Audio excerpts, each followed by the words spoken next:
What we are witnessing today is not a conflict. It is not a misunderstanding. It is not politics. It is a crime against humanity. When I see homes flattened in seconds, when I hear children screaming beneath rubble, when I watch entire families disappear from the earth while the world debates and delays, I cannot stay silent. And I will not. This is not just about Gaza. This is not just about Iran. This is not just about borders or bombs. This is about life, about dignity, about truth, they say. It's complicated. I say, mass murder is not complicated. They say there are two sides. I say, there is only one side when civilians are targeted.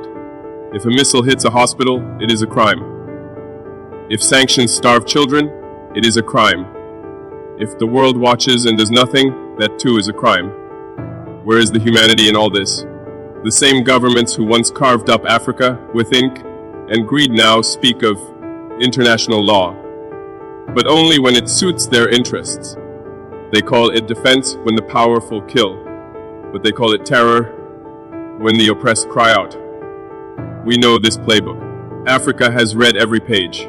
We lived through colonization, resource theft, political puppets, and fake aid. So don't tell us what justice looks like. We've been denied it long enough to know its absence. And now, as cities burn in the Middle East, as people fast without food and mourn without tears left to cry, as foreign bombs drop like rain and civilians are buried like statistics, I say to the world, this is not conflict, this is not policy, this is a crime against humanity, and silence is complicity. Africa must speak, not in whispers, not in caution, but in truth. We must condemn what is evil, even if the world calls it politics. We must say it clearly. No child should die for someone else's ambition. No mother should bury her baby because diplomacy failed.